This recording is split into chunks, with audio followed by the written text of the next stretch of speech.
초급편에서 제가 문수보살 금강파세 총십자 진원 옴 바지라 반자야 훔 파트 이걸 외면서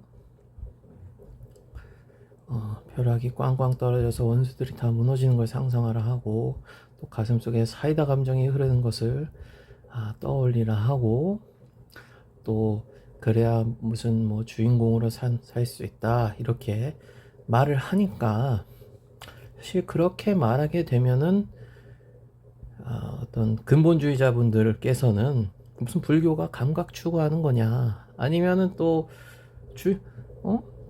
석가모니 부처의 어떤 가장 주요 철학이 무아론인데 주인공 어쩌고 하는 것은 자아에 집착하는 하라는 말 아니냐, 이렇게 이제 반론을 펼칠 수도 있습니다. 여긴 중급편이니까 그런 교리적인 부분에 대해서 좀 수행론적으로 다루자면 이런 겁니다. 이 어떤 감정을 느낀다고 하는데, 감각이나 감정을 느낀다고 하는데, 뭐 사이다 감정이니 뭐 번개가 쳐서 꽝꽝 때려쳐서 원수가 무너지는 시각적인 걸 떠올리거나, 혹은 가슴속에 시원한 사이다 감정 바자라의 기운이 흐르는 것이 어쩌고, 이런 게 사실은 우리 현대인 중생이 고통을 느끼지 않는다면 그런 것들이 필요가 없겠죠. 네, 필요가 없을 겁니다. 근데 고통이 가득한데, 네? 그 고통을 당장 이겨낼 어떤 방편을 주지 않고서 그냥 뭐 법계 일공상을 보아야 한다, 네? 법계가 하나의 공한 모습일 뿐이다, 이런 소리만 하고 있으면은 누가 그 불법을 맛을 들이고 불법에 어떤 취미를 붙여야 할 거 아닙니까?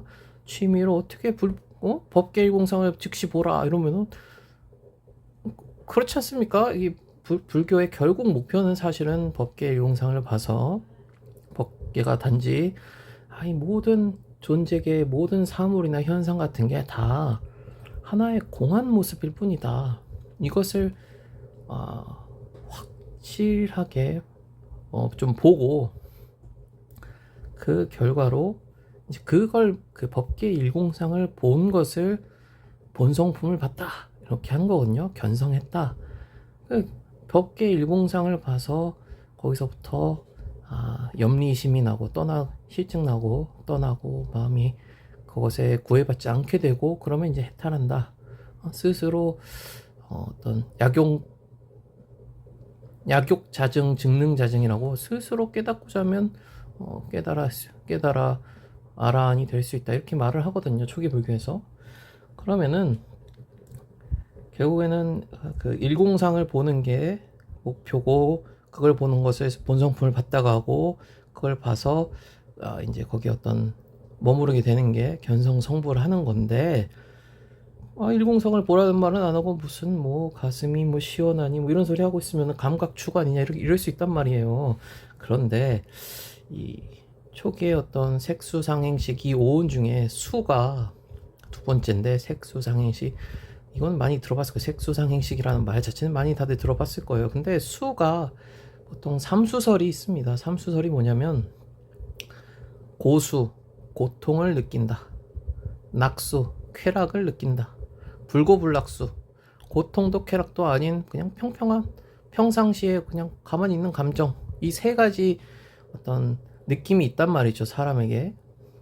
고수, 낙수, 불고불락수. 근데 고통이 펼쳐지고 있는데 어떤 수행을 할 수가 없어요. 또 쾌락에 너무 절해져 있어도 수행을 할 수가 없단 말이죠.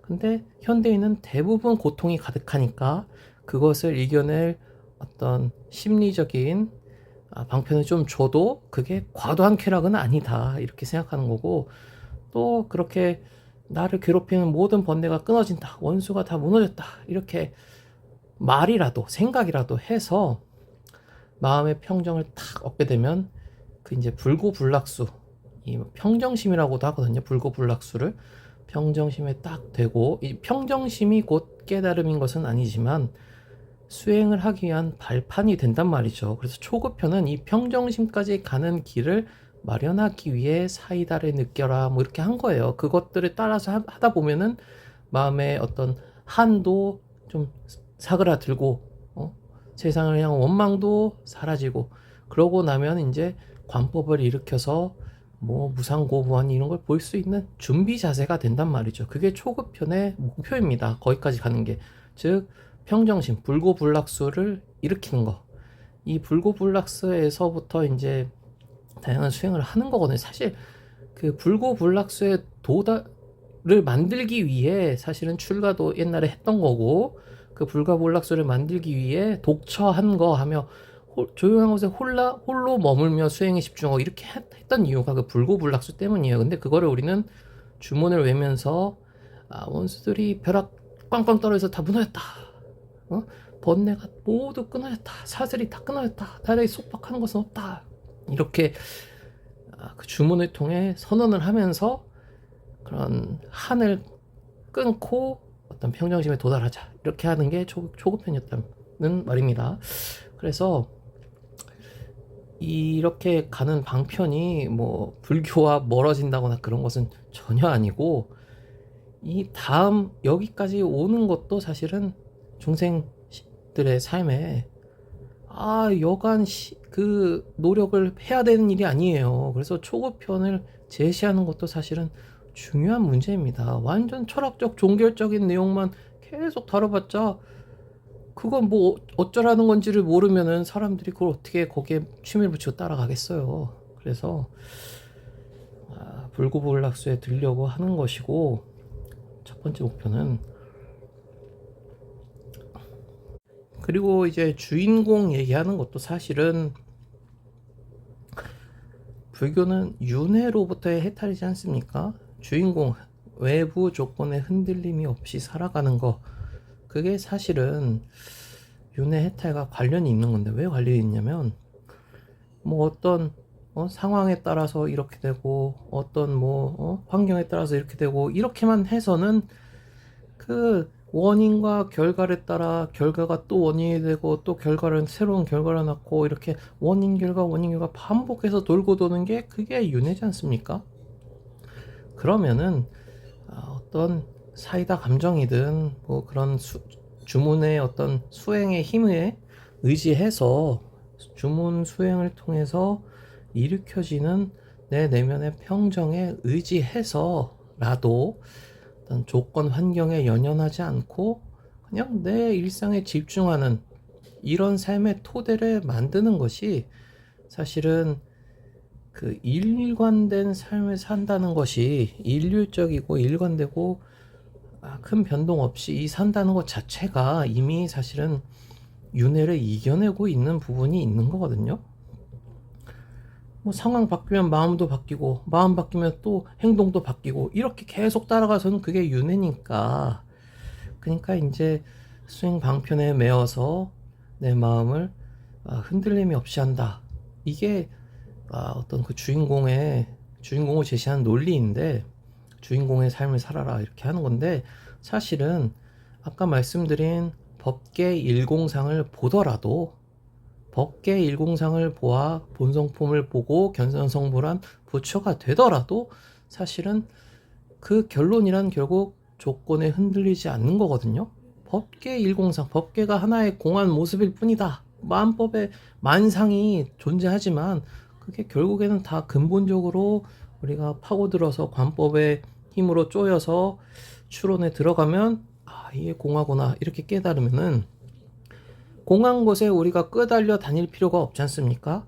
그러니까 그렇기 때문에 우리가 직시하게 되면은 해방된다, 이게 그것의 공한 모습임을, 그것이 결론적으로 공하다는 것을 우리가 깨닫는 그런 관법 수행에 뒷받침이 있을 때, 그걸 보고서 이제 흔들림이 없게 되고, 나의 자유로운 내 어떤 본성품의 부처가 그대로 이제 생활을 하는 그런 나날이 시작되는 거죠.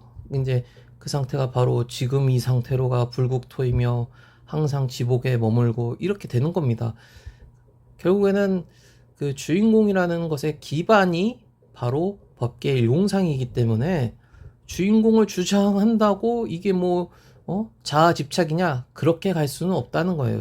주인공을 내세우지만 그 근본이 주인공이 되고 흔들림이 없고 어딜 가든 수처작주, 어딜 가든 주인이 되고 손님이 되지 않는 그 이유는 법계 일공상을 보고 견성하여서 흔들림이 없게, 조건과 원인 이런 것에 인과에 흔들림이 없기 때문에 그럼 부처가 되어도 주인공이 된다, 이렇게 되는 겁니다. 여기 중국편에서 너무 많은 얘기를 한 것 같은데 중국편은 일단은 여기까지입니다. 사실은 초급편에 제시된 어떤 주장들에 대한 직접적인 반론들을 재반박하는 내용이 중급편입니다. 여기까지입니다.